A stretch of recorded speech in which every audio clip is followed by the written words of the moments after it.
Hello student, आज के इस वीडियो में एक नया यूनिट शुरू करेंगे। उस यूनिट का नेम है classification of elements and periodicity in properties. इस यूनिट के आगे दो पार्ट हैं। पार्ट 1 है क्लासिफिकेशन और पार्ट 2 है पीरियोडिसिटी इन प्रॉपर्टीज़। तो जो बेसिकली इस यूनिट में हमने पढ़ना वो एलिमेंट की स्टडी और उनका अरेंजमेंट है। ये इनऑर्गेनिक केमिस्ट्री का यूनिट नंबर 1 है। और इस यूनिट को शुरू करने से पहले, इस वीडियो को सुनने से पहले आप स्ट्रक्चर ऑफ एटम के दो topic electronic configuration and quantum number वो ज़रूर रिवाइज करें, ताकि आपको उन्हीं के कॉन्सेप्ट इसमें अप्लाई करने में कोई दिक्कत ना आए। तो आगे बढ़ते हैं, एंड तक मेरे साथ इस वीडियो में जुड़े रहना। सबसे पहले मैं आपको इस यूनिट में यूज़ होने वाला पीरियड टेबल दिखा रहा हूँ। ये जो मैं आपको दिखा रहा हूँ ये है long form of period table, या जिसको हम बोलते हैं मॉडर्न पीरियोडिक टेबल। आप देख रहे हो ये काफ़ी कलरफुल है। वैसे इस पीरियड टेबल में आपको जो डिफरेंट कलर के ब्लॉक्स दिखते हैं, ये ब्लू कलर का ब्लॉक, ये एस ब्लॉक है, ये वाला पी ब्लॉक है, ये वाला डी ब्लॉक है और ये जो एफ ब्लॉक है। एक्चुअल में एलिमेंट्स को बहुत सिस्टमेटिकली अरेंज किया गया है, उनकी प्रॉपर्टीज़ के बेस पर, उनके इलेक्ट्रॉनिक कॉन्फ़िगरेशन के बेस पर। क्यों अरेंज किया गया है? ताकि एलिमेंट को एक दूसरे के कंपैरिजन में उनकी केमिकल प्रॉपर्टीज़, उनकी फ़िज़िकल प्रॉपर्टीज़, उनके साइज़, उनकी वैलेंसी, या जो भी उनसे रिलेटेड प्रॉपर्टीज़ हैं वो सिस्टमेटिकली स्टडी की जाए। तो इस पीरियड टेबल को स्टडी करना और इसमें जो एलिमेंट्स हैं किस तरीके से क्लासीफाई किए गए, यही हमारा इस यूनिट का टारगेट है। और हमने इस पीरियड टेबल को अच्छे तरीके से स्टडी करके और उसमें डिफरेंट ट्रेंड को अप्लाई करना है। फिर से बता दूं, ये जो पीरियड टेबल है ये long form of period table है, मॉडर्न पीरियड टेबल इसको बोलते हैं। और इसमें वर्टिकल ग्रुप्स हैं, ये वाले ऐसे वर्टिकल ग्रुप्स हैं, ये 18 ग्रुप्स हैं। और हॉरिजॉन्टल रोज हैं जिनको हम बोलते हैं पीरियड्स। और जो मैंने इससे पहले ही बोला था कि S block, P block, D block और एफ ब्लॉक, ये सारे इलेक्ट्रॉनिक कॉन्फ़िगरेशन के बेस पर हैं। और एक एलिमेंट में जो लास्ट इलेक्ट्रॉन कौन से ऑर्बिटल में जाता है उसके अकॉर्डिंगली इनको रखा गया है। तो हम धीरे धीरे इसको सारे को 1 बाय 1 पढ़ेंगे, एक एक चीज़ करके। लेकिन शुरू में इस वीडियो में मैं आपको ये बताऊंगा कि ये पीरियड टेबल है क्या। ये पीरियड टेबल है क्या, जो मैंने अभी आपको दिखाया कि ये पीरियड टेबल एक्चुअल में है क्या, वो हम देखते हैं। Periodic table, it is the tabular form, table की फॉर्म में है। Vertical groups, horizontal rows, horizontal periods, जो हॉरिजॉन्टल रोज है वो पीरियड्स हैं। टेबल की फॉर्म में है in which elements are arranged in such a way. Elements इस तरीके से अरेंज किए गए that all the elements with similar properties are placed in the same group। इसको ऐसे बोलते हैं similar together, इकट्ठे रखे गए। and dissimilar in the other groups या blocks। कहने का मतलब एलिमेंट में सबसे पहले ये देखा गया कि उनमें सिमिलरिटी का रीज़न क्या है। उन रीज़न के बेस पे उनकी रिएक्टिविटी, उनकी केमिकल नेचर, उनके वैलेंसी या और बहुत सारी जो प्रॉपर्टीज़ हैं, बॉन्डिंग स्टेट, वो सारी स्टडी करके एक्सपेरिमेंटली उनको एक ग्रुप में रखा गया है। सिमिलर को सेम ग्रुप में और डिसिमिलर को अलग में। अब देखिए कुछ एग्जांपल है यहाँ पर, सुना होगा बहुत बार एल्कली मेटल। एल्कली मेटल जैसे लिथियम है, सोडियम है, पोटेशियम है, रुबिडियम है, सीजियम है, फ्रेंसियम है, ये एल्कली मेटल हैं। इसी तरीके से एल्कलिन अर्थ मेटल है, वो जैसे ब्रिलियम है, मैग्नीशियम है, उसके बाद calcium, strontium, barium and radium. उसी तरीके से हैलोजन है। हैलोजन देखोगे fluorine, chlorine, bromine, iodine and astatine. फिर आप नोबल गैसेस देखोगे तो helium, neon, argon, krypton, xenon, radon. आपने लोअर क्लासेस में भी पढ़ा हुआ है कि एल्कली मेटल को एक ग्रुप में रखते हैं, ग्रुप नंबर 1 में, और जो हैलोजेंस हैं उनको ग्रुप नंबर 17 में रखते हैं, और नोबल गैसेस को बिल्कुल एंड पे ग्रुप नंबर 18 में रखते हैं। तो उनको ग्रुप्स में रखने का रीज़न, जो अरेंजमेंट किया गया, वही इस पीरियोडिक टेबल में स्टडी किया जाएगा, और इसके फ़ायदे बहुत हैं। अगर आपने एक एलिमेंट जो है उसको स्टडी कर लिया तो बाकी सारे जो हैं उनसे सिमिलर नेचर के बॉन्डिंग और डिफरेंट प्रॉपर्टीज़ वो इसी ग्रुप के इनके साथ सेम शो करेगा। तो ये था पीरियोडिक टेबल। पीरियोडिक टेबल, बाकी इसमें एक टर्म आएगी पीरियोडिसिटी, वो मैं बाद में समझाता हूँ। तो अल्टीमेटली मतलब हमारा ये टारगेट है, जब एलिमेंट की गिनती बहुत बढ़ती है तो हमें उनको एक वेल अरेंज सिस्टमेटिक पैटर्न देना होता है ताकि उनकी स्टडी इजी और कन्वीनियंट हो जाए। यही बात इसमें लिखी हुई है, need of the classification. Element को क्लासिफिकेशन क्यों करते हैं और हमारे लिए क्यों ये बेनिफिशियल है। केमिस्ट्री में पीरियोडिक टेबल एक बहुत इंपॉर्टेंट जो स्टडी करने का हमारा टारगेट होता है वो है। तो इसमें ये देखा गया कि नीड ऑफ द क्लासिफिकेशन क्या है। 1800 सेंचुरी में एलिमेंट की गिनती जो नॉन थी, जिनके बारे में साइंटिस्ट जानते थे, बहुत कम थी, वो 31 थी। 31 एलिमेंट को हम ईजिली स्टडी कर सकते हैं, ईजिली स्टडी कर सकते हैं, एक एक करके भी स्टडी कर सकते हैं। 1865 में नंबर ऑफ आइडेंटिफाई एलिमेंट जो लैब में ढूंढे गए या एनवायरनमेंट में ढूंढे गए वो 63 हो गए। वहाँ से चिंता हुई साइंटिस्ट को, अब एलिमेंट की गिनती बढ़ती जा रही है, इनको किसी तरीके से सिस्टमेटिकली अरेंज करें। तो तब Mendeleev periodic table first time आया था। उससे पहले भी डॉबलिन ट्रायड और न्यूलैंड लॉ ऑफ ऑक्टेव भी थे, वो भी हम बाद में धीरे धीरे स्टडी करेंगे। लेकिन मेनली 1865 के बाद it was the matter of concern कि we have to apply the elements in systematically order, arrange them systematically order, ताकि इनको स्टडी करना इजी हो जाए। आजकल की बात करता हूँ, at present more than 114 elements की नॉलेज हो चुकी है। बहुत सारे इसमें से नेचुरल हैं 92 तक, काफ़ी सारे आर्टिफिशियल है, मैन मेड है, लैब में प्रिपेयर किए गए, और 1800 तक एलिमेंट की जानकारी हो चुकी है। तो इसका मतलब जब एलिमेंट की गिनती बढ़ती है तो उनको सिस्टमेटिकली स्टडी करना जरूरी है, नीड ऑफ द डे है। मैं एक आपको बहुत सिंपल सा एग्जांपल बताता हूँ। जब हम सेकंड, थर्ड, फोर्थ क्लास में होते हैं तो हमारे पास बुक्स सिर्फ 3-4 होती हैं। जैसे हमने 6, 7, 8 स्टैंडर्ड में एंटर हुए तो वहाँ पर सब्जेक्ट की सेग्रीगेशन होनी शुरू हो जाती है। जैसे मैथमेटिक्स अलग, सोशल स्टडी अलग, लैंग्वेजेस अलग हो जाती हैं, साइंस के भी आगे पार्ट होने शुरू हो जाते हैं। तो हमारे पास नंबर ऑफ़ बुक्स भी बढ़ती है, नंबर ऑफ़ उसकी नोटबुक्स भी बढ़ती है, वर्कशीट्स भी बढ़ती है। तो उसमें हमारे लिए एक ये चैलेंज रहता है कि हम उन सब को एक सिस्टमेटिकली अरेंज करें। जैसे से आप हायर क्लास में जाते हो, वहाँ पर एक सब्जेक्ट की ही आगे ब्रांचेस होती हैं, उसके लिए हम लाइब्रेरी बनाते हैं। लाइब्रेरी में जब बुक्स बढ़ती हैं तो आपने देखा उसमें कैटलॉग होते हैं, और आजकल तो बहुत सारी लाइब्रेरी कंप्यूटर्स हो चुकी हैं। आप लाइब्रेरी के एंट्रेंस पे जाके किसी बुक को एंटर करोगे तो वो किसी जिस शेल्फ में, जिस रो में पड़ी होगी, आपको वहाँ पर इंडिकेट हो जाएगी। तो इसका मतलब अगर हम इनको जनरलाइज करें तो ये बात समझ में आई कि जब नंबर बढ़ता है तो क्लासीफाई करना नीड ऑफ द डे है। किसी स्कूल में अगर वो स्कूल एस्टेब्लिश ही होता है तो उसमें नंबर ऑफ़ स्टूडेंट कम होते हैं। जैसे जैसे वो क्लासेस को अपग्रेड करते हैं, सेकंड, थर्ड, फोर्थ स्टैंडर्ड से क्लासीफाई करते हैं सेक्शन वाइज, फिर देखा होगा आपने वहाँ पर हाउसेस होते हैं। तो कहने का मतलब किसी चीज़ को मैनेज करने के लिए उसको सिस्टमेटिकली क्लासीफाई करना, it was the need of the day. तो यहाँ भी यही लिखा है, hence it is the need of the day, ज़रूरत पड़ती है to classify the elements so that their study, element के बारे में बोल रहा हूँ, बिकम सिस्टमेटिक हो जाए और कन्वीनियंट हो जाए।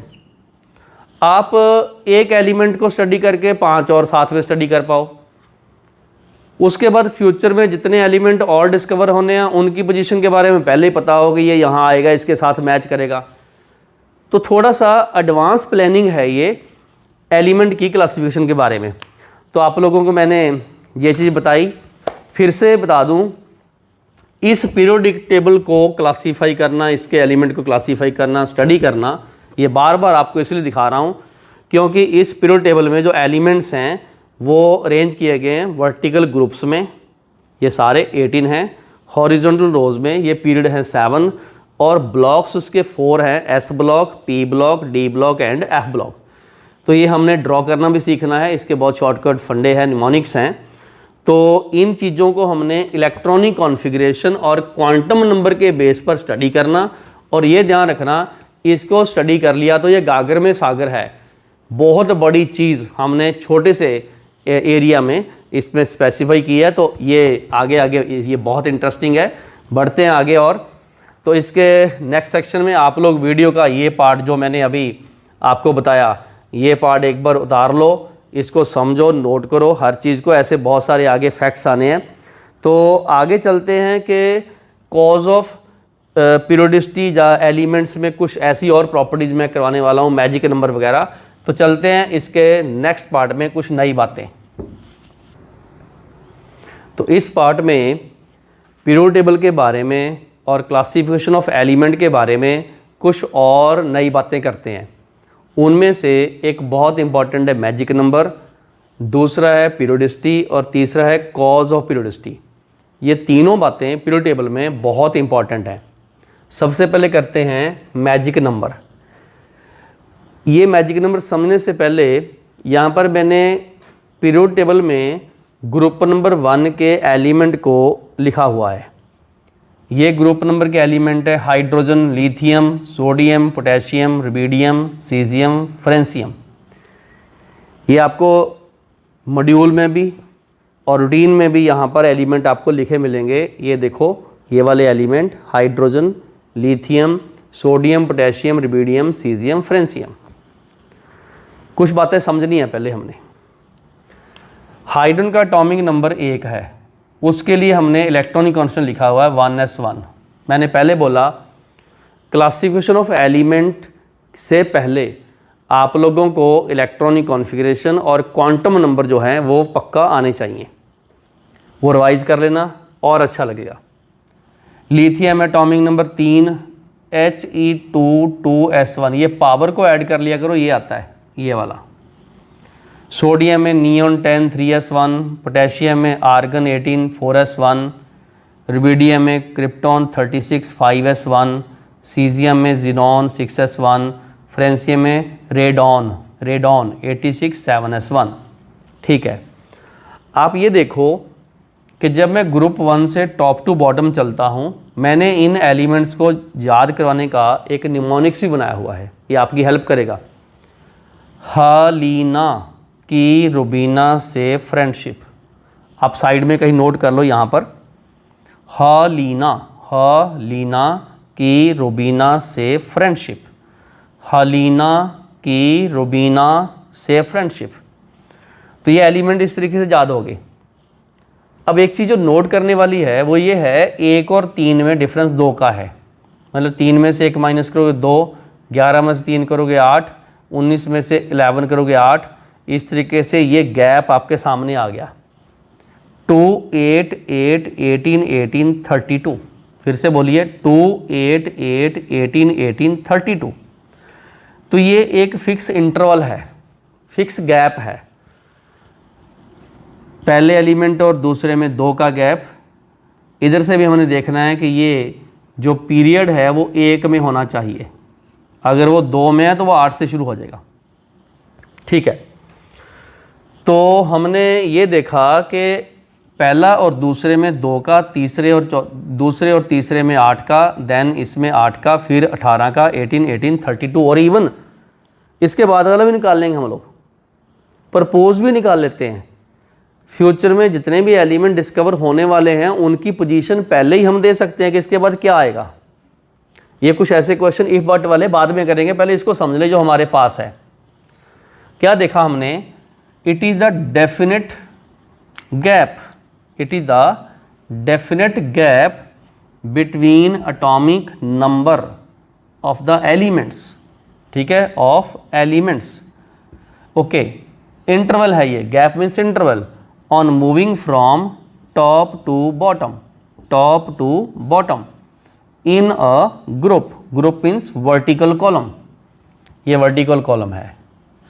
ओके, ये गैप याद कर लो, 2 8 8 18 18 32 is the fix gap, it is known as magic number.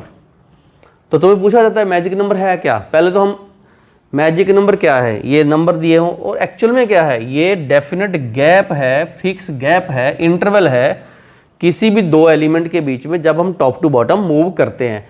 तो ये अभी ने आपको मैजिक नंबर बताया और इसकी बहुत हेल्प होगी अगर आपको किसी भी ग्रुप का पहला एलिमेंट पता है, उसका एटॉमिक नंबर पता है, बाकी के सब ऐसे 2 8 18 18 32 करके निकाल लेना। चलो जी, ये पहले पीरियड में, ये दूसरे में और ये तीसरे में, आपको पहले पता चल जाए कि वो एलिमेंट कौन से पीरियड में है, वो भी ध्यान रखना हमने। लो जी, अब बात आई पीरियोडिसिटी क्या होता है। देखो, पीरियोडिक टेबल में एलिमेंट को अरेंज जब करते हैं तो उनके अरेंजमेंट के लिए ऐसे देखा जाता है कि लेफ़्ट टू मूव चलते हैं, फिर वापस आते हैं, और एक फिक्स इंटरवल के बाद, गैप के बाद प्रॉपर्टीज रिपीट होती हैं, रेकरेंस बोलते हैं उसको, वही पीरियोडिसिटी है। स्कूल में बेल बजती है 40 या 45 मिनट के बाद अकॉर्डिंग टू द क्लासेस, तो वो एक पीरियोडिसिटी है, रिपीटेशन है, रिपीटेशन है। हर दिन के बाद रात, रात के बाद दिन आता है, वो भी एक पीरियोडिसिटी है, रिपीटेशन है। तो what is periodicity? It is a repetition और the recurrence in the properties of elements after the fix interval, और वो इंटरवल आपको पता है मैजिक नंबर के अकॉर्डिंगली। प्रॉपर्टीज़ का रिपीट होना, वैलेंसी का रिपीट होना, मेटल नॉन मेटल की प्रॉपर्टी का रिपीट होना, एसिडिक बेसिक प्रॉपर्टी का रिपीट होना, मतलब बहुत सारी ऐसी प्रॉपर्टीज़ जो फिक्स इंटरवल के बाद सेम आ जाएंगी, उनको हम सेम ऐसे रख लेंगे। तो ये क्या हुआ? पीरियोडिसिटी। अब देखिए, जब पीरियोडिसिटी हमने स्टडी कर लिया कि रिपीट होती हैं प्रॉपर्टीज़, रिकरेंस होती हैं, रिपीट होती हैं, तो ये क्यों होती है? लो जी, मैंने आपको यहाँ पर ग्रुप नंबर 2 के एलिमेंट लिख दिए, ग्रुप नंबर 2 के एलिमेंट। आप ध्यान रखना, ग्रुप नंबर 2 में beryllium, magnesium, calcium, strontium, barium, radium आया। इसका एटॉमिक नंबर 4 है, तो हमने इसकी पावर को ऐड किया तो 4 बन गया, हीलियम 2 2s2। और आपने देखा कि जितने भी एलिमेंट मैंने यहाँ लिखे हुए हैं उनके आउटर मोस्ट शेल में पहले तो सब में s है, ये देखो s ऑर्बिटल, ये रहा, फिर सब की पावर 2 है, ये देख लो। अगर मैं इनको ऐसे लिखूँ तो ns2 है, और अगर मैं इनको लिखूँ तो यहाँ पर ns1 लिख दूंगा, n चेंज होता जाएगा, n मतलब n 2 3 4, this is the principal quantum number, 2 is the principal quantum number, 1 is the principal quantum number, 3 is the principal quantum number, but S1 is same। तो आपने ये देखा कि वो एलिमेंट जिनके आउटर इलेक्ट्रॉनिक कॉन्फिगरेशन सेम है, जैसे इसमें S1 था, इसमें S2 आ गया, किसी में P1 आएगा, किसी में P2 आएगा, किसी में P6 आएगा, किसी में D8 आएगा, वो ग्रुप के एलिमेंट में सिमिलर इलेक्ट्रॉनिक कॉन्फिगरेशन आए, उनके कारण इनकी प्रॉपर्टीज सेम आई। तो what is the cause of periodicity? लो जी, it is the similar outer electronic configuration. ये बात सेम नहीं बोलना, सिमिलर बोलना। सेम का मतलब तो ये 2s है, वो भी 2s आ जाए, ये 2s है बट वो 3s है, इसमें S2 को सिमिलर बोल देना क्योंकि n चेंज हो गया ना। तो it is the similar outer electronic configuration, NS1 group 1 में, NS2 ग्रुप 2 में है, due to which properties of the elements are repeated, recurrence होती है और पीरियोडिसिटी आती है। लो जी, बहुत इंटरेस्टिंग बात हमने इस सेक्शन में की है, ये आगे धीरे धीरे और इंटरेस्टिंग बनने वाली है। तो मैंने इस सेक्शन में आपको 3 बातें बताई। पहली, मैजिक नंबर, ये याद कर लेना, ये एक फिक्स गैप है, टॉप टू बॉटम चलते तो आता है। दूसरी, पीरियोडिसिटी है कि फिक्स गैप के बाद प्रॉपर्टीज रिपीट होती हैं, रेकरेंस होती हैं। तीसरे नंबर पे कॉज क्या है? Similar outer electron configuration. तो आप लोग इनमें जो कीवर्ड्स हैं वो स्पेशली अंडरलाइन किया करो। जैसे ये वाला डेफिनेट गैप वाला कीवर्ड, जैसे रिपीटिशन और रेकरेंस होना, और जैसे सिमिलर आउटर इलेक्ट्रॉनिक कॉन्फ़िगरेशन, ये चीज़ें। तो ये सब चीज़ें जो आपने देखी, जो मैंने कीवर्ड्स हाईलाइट किए हैं, ये इन 3 टॉपिक के 3 कीवर्ड हैं जो हमने MCQs में फटाफट देखते ही टिक कर देने हैं। तो वीडियो एक बार रोको, वीडियो रोक के ये वाला पूरा सेक्शन इसी तरीके से एक एक पॉइंट हाईलाइट करके करो इसको। बहुत इंटरेस्टिंग और बहुत इंपॉर्टेंट यूनिट है। पूरी केमिस्ट्री को समझने के लिए इस यूनिट का बहुत इंपॉर्टेंट रोल है, क्योंकि हमने आगे जाके केमिकल बॉन्डिंग और different S block, P block, D block और क्या कुछ हमने केमिस्ट्री में पढ़ना है, melting point, boiling point, polarity, charges, solubility, इतना कुछ पढ़ना है। Everything depend upon this type of arrangement. ये उसके बेसिक्स हैं और इनको आपने अच्छे तरीके से करना है। हर पॉइंट आपके लिए इंपॉर्टेंट है, उसको लाइटली नहीं लेना। और चलते हैं इसके अगले सेक्शन में, कुछ और नई चीज़ें जो पीरियड टेबल से संबंधित हैं। तो वीडियो रोक के ये वाला सेक्शन एक बार उतार लो और एक एक पॉइंट को इसको हाईलाइट करो। तो ये बहुत इंपॉर्टेंट है। वीडियो एक बार रोको और उतारो।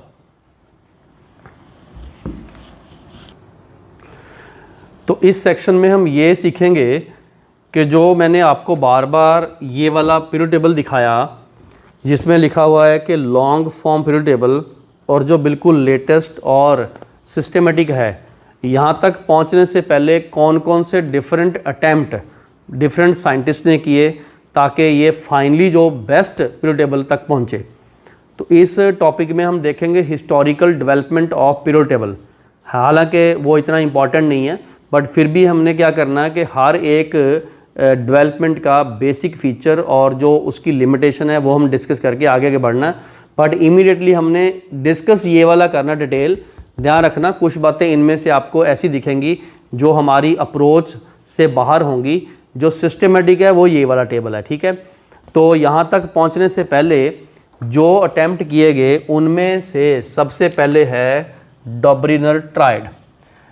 टॉपिक का नेम है पीरियोडिक लॉज और हिस्टोरिकल डेवलपमेंट, मतलब genesis of the period table. 1829 में एक जर्मन केमिस्ट है, उसने कुछ एलिमेंट्स के केमिकल फिजिकल प्रॉपर्टी स्टडी किए और एटॉमिक मास देखे। तो उसने ये देखा कि ग्रुप ऑफ 3 एलिमेंट जिनको ट्रायड बोलता है have similarity in the physical and chemical properties. और ये जो ग्रुप ऑफ ट्रायड है ये थोड़ा लिमिटेड था, पूरे एलिमेंट पे नहीं अप्लाई होता था। कुछ सेट ऑफ ट्रायड थे, 3-3 का ग्रुप। और उसमें क्या देखा, उसने ये देखा कि जो मिडल एलिमेंट है, जैसे लिथियम, सोडियम, पोटेशियम में ये वाला मिडल हो गया, of each triad have the atomic wait average of the other 2। लो जी, जो ट्रायड सिस्टम के एग्जांपल हैं लिथियम, सोडियम, पोटेशियम में, इसका 7 है, इसका 39 है, दोनों को ऐड कर लो 46 हो गया और 2 से डिवाइड किया 23 हो गया। तो कहने का मतलब ये इसने देखा कि इनमें कुछ ना कुछ ऐसा कॉम्बिनेशन है, सिमिलरिटी है कि इनका एटॉमिक वेट ऐड करो तो उसका एवरेज ये आता है। उस तरीके से कैल्शियम, स्ट्रोंशियम, बेरियम में इसको और इसको ऐड किया 177 आया और उसका 2 किया तो अप्रॉक्सीमेटली 80 आ गया। यहाँ अप्रॉक्सीमेशन भी चली। और भी एक एग्जांपल है क्लोरीन, ब्रोमीन, आयोडीन का। इनमें भी अगर हम इसका और इसका ऐड करके देखें तो अप्रॉक्सीमेशन में ब्रोमीन का जो एवरेज है वो इसमें आता है, ठीक है। तो ये हमने इनका एटॉमिक जो था वो देखा, ठीक है।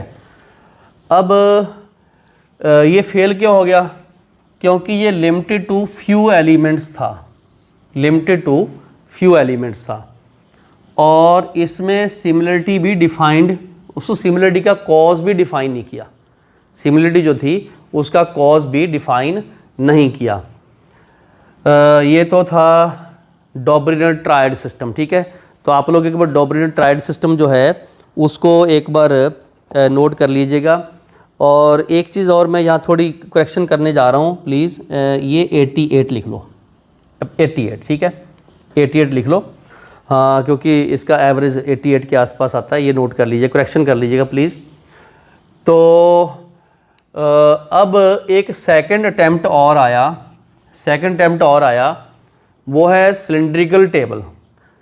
1862 में, क्योंकि हमने हिस्ट्री के अकॉर्डिंग चलना ईयर वाइज, 1829 है, फिर 1862 है, उसके बाद और आएंगे। तो इसमें एक साइंटिस्ट है, ये वाला साइंटिस्ट, ये जियोलॉजिस्ट है, ठीक है, फ्रेंच जियोलॉजिस्ट है, AEBD कैनकॉर्टॉइस। ये ऑब्जेक्टिव में क्वेश्चन आता है कि उस साइंटिस्ट का नेम बताओ जिसने पीरियोडिक टेबल को सिलेंड्रिकल अरेंज किया। ये देखो, मतलब इसके सेंटर में अगर मैं ये एक्सेल बना लूँ तो इसको घुमा सकता हूँ, ऐसे घुमा सकता हूँ। तो घुमाते हुए आप सबको पता है कि अगर मैं यहाँ लिथियम से शुरू हुआ, lithium, beryllium, boron, carbon, nitrogen, oxygen, fluorine, neon, तो उसके बाद ये देखो सिमिलरिटी आ गई।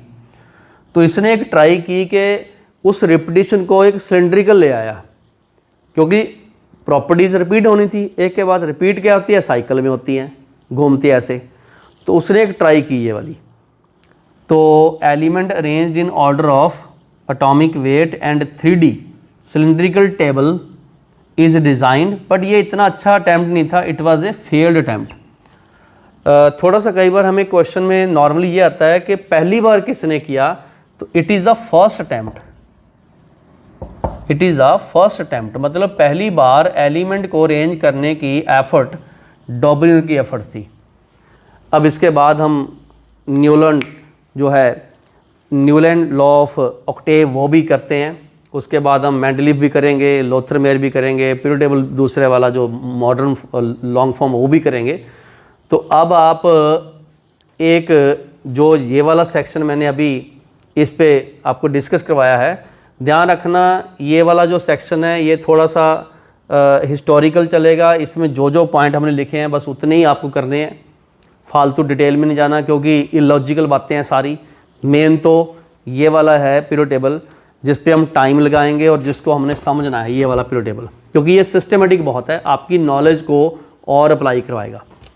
तो अभी मैंने आपको दो जो हिस्टोरिकल फैक्ट थे वो करवाए, डॉबरिनर ट्राइड और दूसरे नंबर पे सिलेंड्रिकल टेबल बाय द कैनकॉर्टॉइस, और उसके बाद न्यूलैंड लॉ ऑफ ऑक्टेव करवाने वाला हूँ।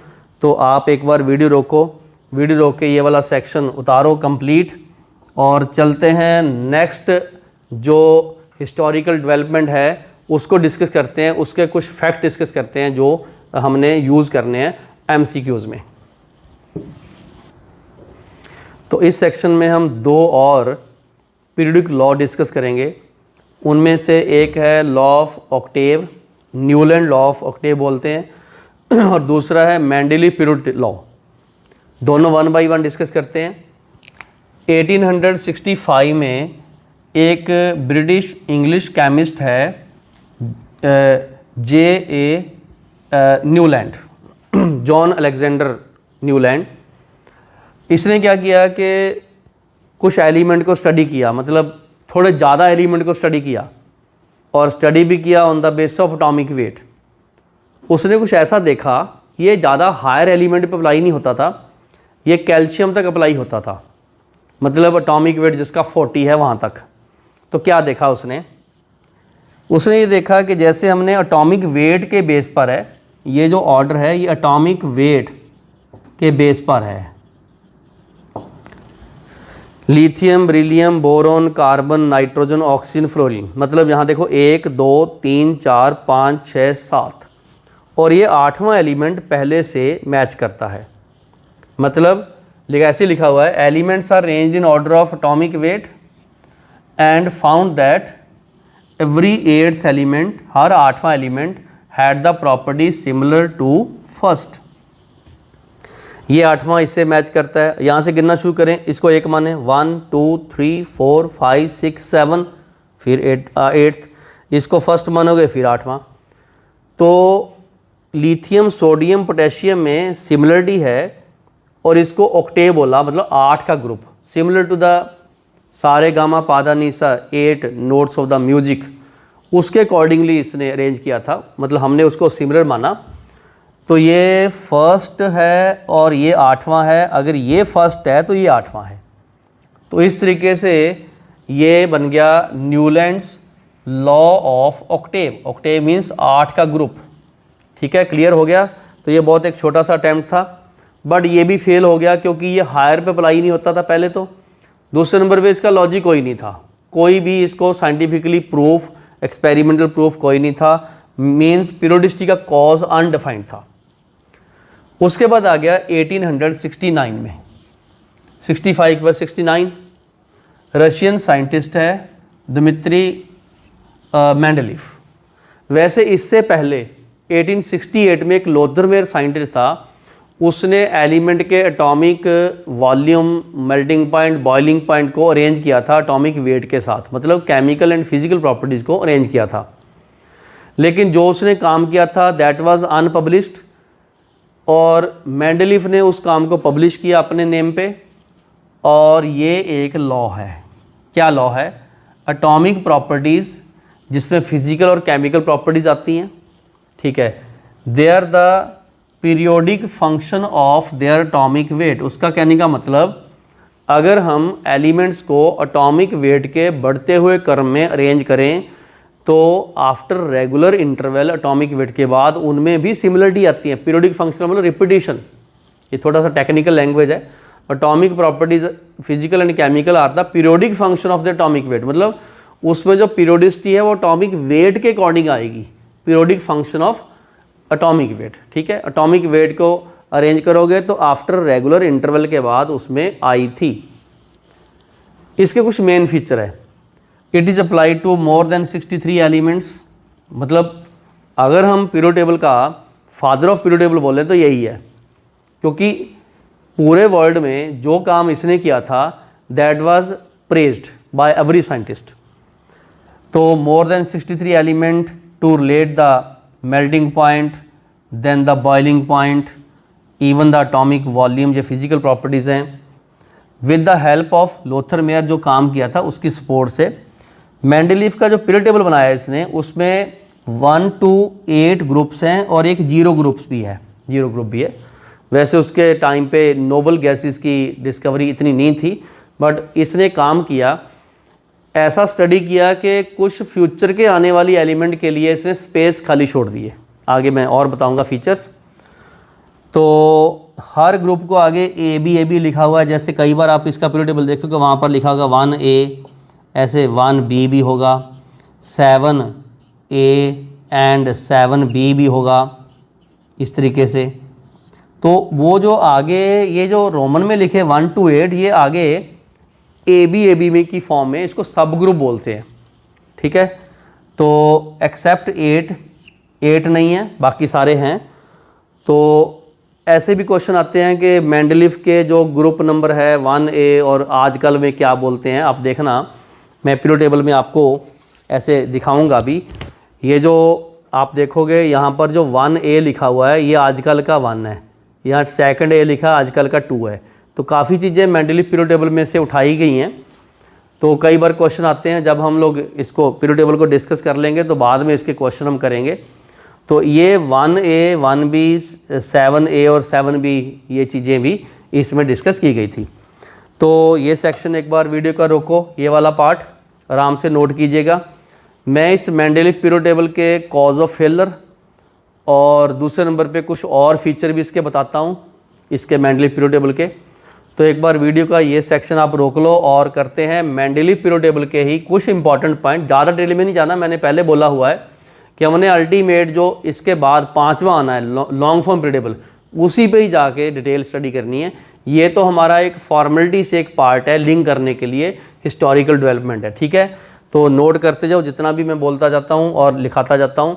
और ये सब फेल हो चुके पीरियड टेबल हैं, लेटेस्ट वही है जो हमने एंड में पढ़ना। तो चलो शुरू करते हैं इसका नेक्स्ट सेक्शन। तो इस सेक्शन में मेंडलीफ जो पीरियड टेबल उसने दिया था उसकी कुछ वीकनेसेस हैं।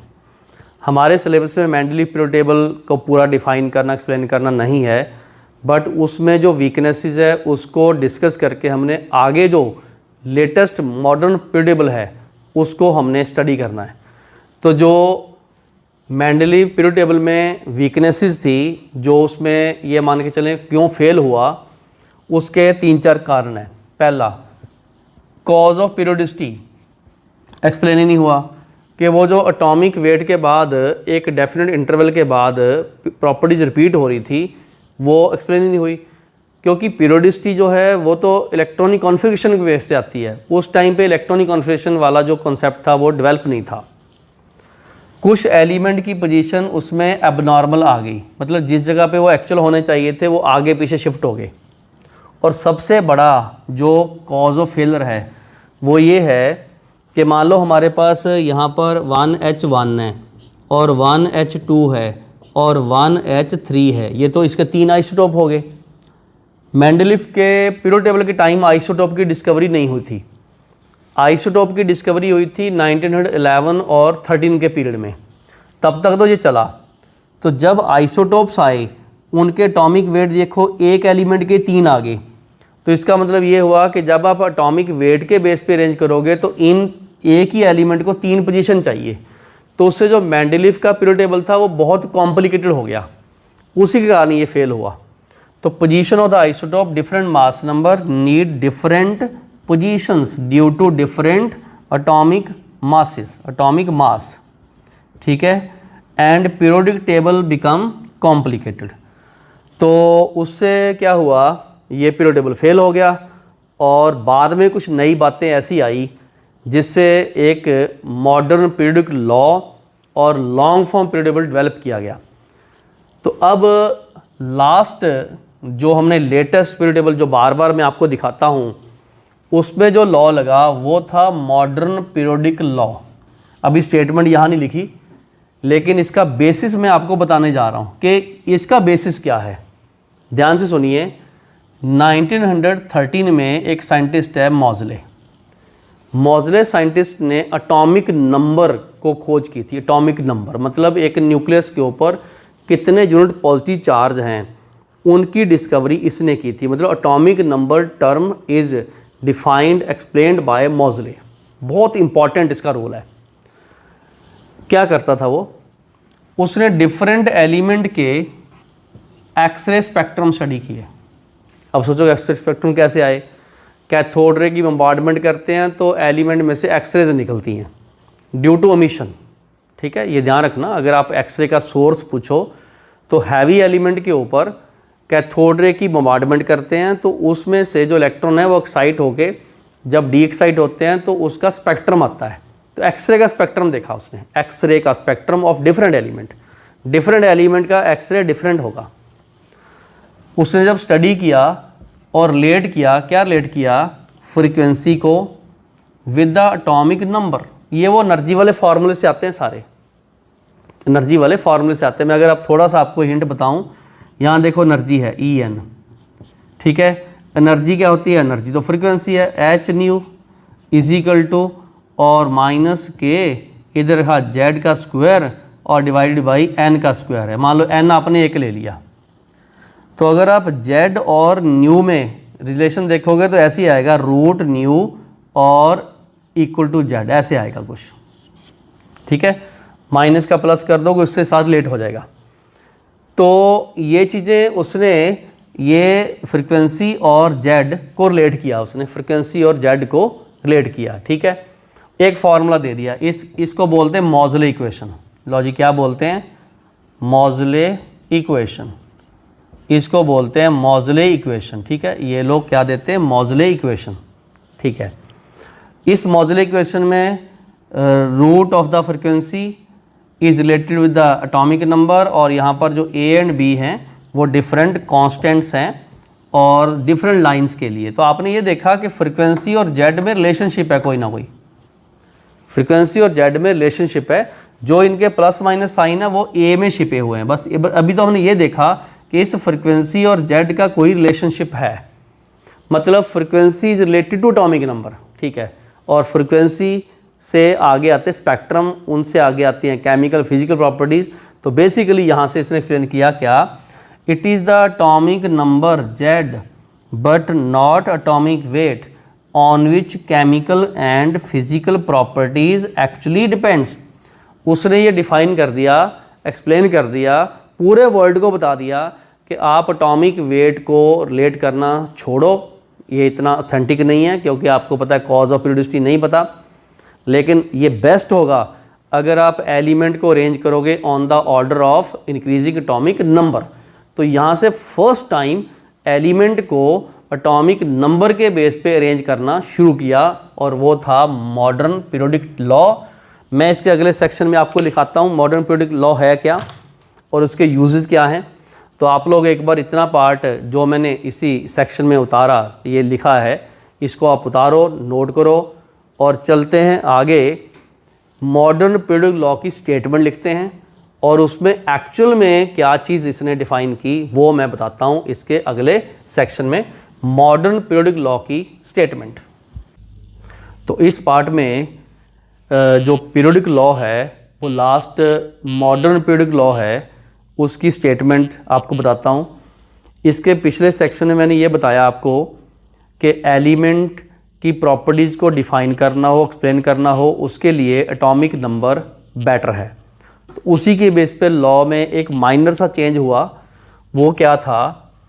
वो है ये physical and chemical properties of the elements are periodic function of their atomic number. कहने का मतलब जो मेंडलीव पीरियोड टेबल का लॉ था उसमें हमने जस्ट एटॉमिक वेट की जगह पे एटॉमिक नंबर रखा और कुछ नहीं है, तो उससे ये मॉडर्न पीरियोडिक लॉ बन गया। और जितना भी हम पीरियोड टेबल जो आपको मैं बार बार दिखा रहा था उसमें जो भी अरेंजमेंट है एलिमेंट्स का वो एटॉमिक नंबर के बेस पे है और उसको इलेक्ट्रॉनिक कॉन्फ़िगरेशन के बेस पे लिखा गया।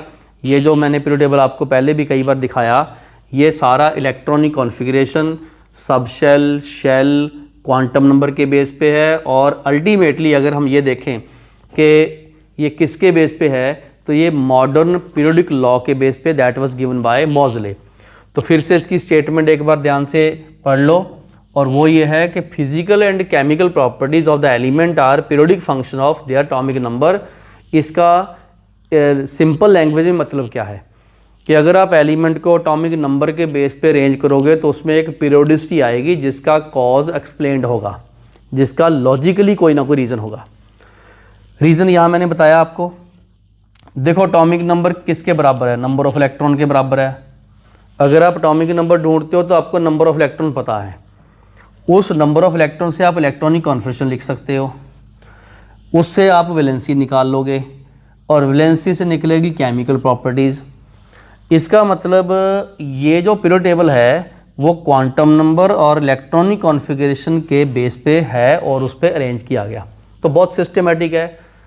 इसमें जो लिमिटेशन थी इसकी मेंडलीव पीरियोड टेबल की, वो सारी की सारी यहाँ ओवरकम हो गई थी।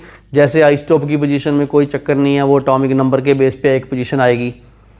कॉज ऑफ पीरियोडिसिटी डिफाइंड हो गया था, कोई भी एलिमेंट आगे पीछे नहीं है, बिल्कुल अपनी नॉर्मल पोजीशन पे, कोई अब नॉर्मल नहीं आएगा। तो ये बात हमने मॉडर्न पीरियोडिक टेबल में अप्लाई करनी है। अब एक आपको मैं लास्ट में, क्योंकि इस वीडियो के लास्ट सेक्शन में आपको एक नई चीज़ बताऊंगा, बहुत इंटरेस्टिंग है। देखिए एलिमेंट का नेम कैसे दिया जाता है, सबको क्यूरियोसिटी होती है एलिमेंट का नेम कैसे दिया जाता है। बहुत सारे एलिमेंट के नेम उनके साइंटिस्ट के नेम पे है जो डिस्कवर करते हैं, ठीक है, आइंस्टीनियम, फर्मियम, ऐसे रदरफोर्डियम। बहुत सारे एलिमेंट ऐसे हैं जो कंट्री के बेस पे है, पोलोनियम, पोलैंड। बहुत सारे एलिमेंट हैं जो उनकी प्रॉपर्टीज़ के बेस पे है, ठीक है, जैसे हीलियम, हीलियो, सन के बेस पे। मरकरी का नेम Hg, हाइड्र अर्जिरम, लिक्विड सिल्वर के बेस पे। तो ऐसे मतलब जैसा भी उसका डोमिनेंट पार्ट था उसके बेस पे नेम दिए गए। तो कई बार कुछ एलिमेंट कंट्रोवर्शियल भी होते हैं, जैसे मान लो सेम एलिमेंट एक रदरफोर्डियम है, वो अमेरिका ने और रशिया दोनों ने उसकी डिस्कवरी कर दी, तो वहाँ पर कंट्रोवर्सी होगी कौन क्लेम करे। तो उस टाइम पे पूरा जो वर्ल्ड का साइंस का जो ऑर्गेनाइजेशन है IUPAC, वो उसको फाइनलाइज करता है, उसका डिसीजन लेता है। तो फ्यूचर में जितने भी हायर एलिमेंट हैं जो लैब में डिस्कवर होते हैं, वैसे नॉर्मली 94 एलिमेंट जो नेचुरल अकरिंग एलिमेंट हैं उसके हायर वाले लैब में प्रिपेयर गए थे। तो लैब तो किसी कंट्री की भी हो सकती है, तो फिर वो अपनी लैब के अकॉर्डिंगली अपनी कंट्री का नेम क्लेम करना चाहते हैं। तो वर्ल्ड में साइंटिस्ट या डिफरेंट कंट्रीज जो हैं वो कंट्रोवर्सी में ना पड़े, उनको एक्सप्लेन करने के लिए या उसको हम लोग बोलते हैं सॉर्ट आउट करने के लिए IUPAC ने एक सिस्टम दिया है एलिमेंट की नेमिंग का। क्या है वो? मान लो एलिमेंट हमने यहाँ 112 है, उसका ये एटॉमिक नंबर है, ध्यान रखना। इसमें 112 या 105 108 ये डिजिट्स आ गए, ये देखो डिजिट्स 0 1 2 3 4 5 6 7 8 आ गया। उसका जो नेम है वो 0 के लिए नील बोलेंगे, उसका एब्रीवेशन N है। 1 के लिए अन बोलेंगे, उसके लिए U लिखेंगे। 2 के लिए बाय है, उसका B लिख देंगे। 3 के लिए ट्राई है, उसका T लिख देंगे। 4 के लिए क्वाड है, उसके लिए Q लिख देंगे। 5 के लिए पेंट है, उसके लिए P लिख देंगे। और 6 के लिए हैक्स होगा, उसके लिए H लिख देंगे। और 7 के लिए सेप्ट होगा, उसके लिए S लिख देंगे। 8 के लिए ऑक्ट होगा, उसके लिए O लिख देंगे। और 9 के लिए N होगा, ENN, और उसके लिए E लिख देंगे। आप सोचोगे सर इसको यूज़ कैसे करना है? लॉजिक करते हैं यूज़। देखिए 112 मतलब ये रहा 112, इसका नेम पूरा है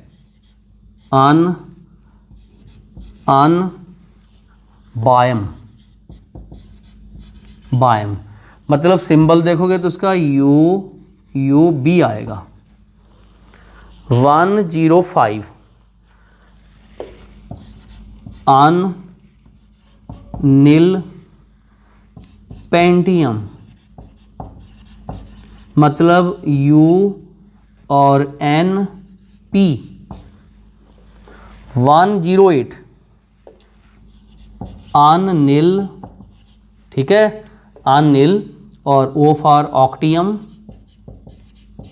मतलब इसके लिए U और NO, UNO। तो इस तरीके से एलिमेंट जो हायर एलिमेंट है, जिनको सुपर हैवी एलिमेंट्स बोलते हैं, जो लैब्स में डिस्कवर होते हैं बाय डिफरेंट रिएक्शंस, तो उनकी नेमिंग के लिए ये सिस्टम बनाया गया। और ये लेटेस्ट सिस्टम है, हायर एलिमेंट के लिए है, पुराने वाले कोई चेंज नहीं करते।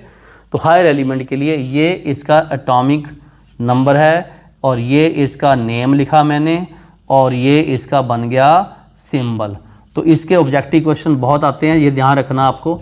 मैंने अभी 3 का आपको एग्जांपल दिया, 114 का लिख लेना, 118 का लिख लेना, 106 का लिख लेना। इस तरीके से कंट्रोवर्सी को सॉर्ट आउट करने के लिए ये हमें नेमिंग पार्ट करवाया गया है। तो आप लोग एक बार ये पार्ट सेक्शन वीडियो का रोको, बहुत इंटरेस्टिंग है। तो अभी मैं आपको आज के जो मैंने इस वीडियो में जितने टॉपिक करवाए हैं शुरू से लेके स्टार्टिंग से लेके, उनके जितने भी इम्पॉर्टेंट क्वेश्चंस बनते हैं मैं वो एक बार अगले सेक्शन में करवाता हूँ। तो एक बार वीडियो रोक के ये वाला सेक्शन उतारो, और अब हम करते हैं कुछ इम्पॉर्टेंट क्वेश्चंस जो इधर आज हमने सीखा है, उसको अप्लाई करने के लिए करते हैं इम्पॉर्टेंट क्वेश्चंस। तो इस सेक्शन में हम आज जो इस वीडियो में सीखा उसको अप्लाई करने के लिए कुछ क्वेश्चंस हैं। यहाँ पर मैंने 6 क्वेश्चन बोर्ड पे लिखे हैं। Question practice, first question, second, third, ये 4th, 5th और 6th। क्वेश्चन करने से पहले आज के जो नोट्स हैं वो पूरे प्रॉपर रिवाइज कर लेना, और ये क्वेश्चन ट्राई करो। हर क्वेश्चन के नीचे थोड़ा स्पेस छोड़ते जाना, सॉल्यूशन के लिए मैं आपको समझाऊंगा। और आप एक बार वीडियो रोक के ये सारे क्वेश्चंस करो। अब मैं करवाता हूँ इसके सॉल्यूशन। आई होप आपने ये सारे क्वेश्चन उतार लिए होंगे, सॉल्व कर लिए होंगे, आंसर इसके मार्क कर लिए होंगे। और अब हम करते हैं इसको डिस्कस। पहला question, which of these is not in the magic number. Magic number में इनमें से कौन सा नहीं है? तो सबसे पहले ये देखें मैजिक नंबर क्या है। मैजिक नंबर है 2 8 8 18 18 32। इसमें देखो 8 आ गया, 18 आ गया, 32 आ गया, इसका आंसर बी है। 42 मैजिक नंबर में नहीं होता। Number of shells in calcium 20 इसका एटॉमिक नंबर है, कितनी है? तो हम क्या करते हैं, कैल्शियम के लिए 1s2 2s2 2p6 3s2 3p6, इसके बाद आ गया 4s2। एक ध्यान रखना, बिल्कुल जो आउटर मोस्ट इलेक्ट्रॉन उसके लिए जो n होता है उतनी शेल्स होती हैं। तो गिने भी तो एक या दूसरी खत्म होगी या तीसरी खत्म होगी, और इसका आंसर है 4, ये रही। The orbital in which last electron इंटर्स into silicon Z उसका 14 है। तो अपने क्या करते हैं, सिलिकॉन का एटॉमिक नंबर लिखते हैं 14। उसमें क्या है 1s2 2s2 2p6, फिर आ गया ये 3s2 और ये 3px1 3py1। तो ये देखो p आ गया ना यहाँ पर, तो इसका आंसर हमने p देना है। तो लास्ट जो इलेक्ट्रॉन है वो p में इंटर हुआ और इसके लिए l की वैल्यू 1 है। कई बार l की वैल्यू पूछ लेते हैं। तो ऑर्बिटल इसका लास्ट इसका x और y डिजनरेट है, बट अपने पूछा ही इसको सब ऑर्बिटल पूछा, तो कोई सा भी हमें p ऑर्बिटल लिखना है। ये तो पूछा नहीं x y z है, तो p ऑर्बिटल पूछा। Subshells, the subshell in nickel in which last electron इंटर्स। अब निकल 28 उसका एटॉमिक नंबर दिया हुआ है, तो अपने उसको देखते हैं कि इलेक्ट्रॉनिक कॉन्फिगरेशन भरते हैं। तो देखिए निकल आर्गन से शुरू कर लो, आर्गन इसमें 18 है, पहले ये 4s2 भरते हैं, बाद में यहाँ पर 3d8 आता है, मैंने बोला बाद में, तो लास्ट इसमें d में गया, इसका आंसर d है। तो लास्ट इलेक्ट्रॉन इसमें d में गया। वैसे आउटर मोस्ट इसका 4s सबसेल है, ऑर्बिटल है, लेकिन लास्ट इलेक्ट्रॉन इसमें d में गया क्योंकि 4s तो हम पहले भर चुके थे, इसमें गया। The fourth element from the top to bottom in the group 1।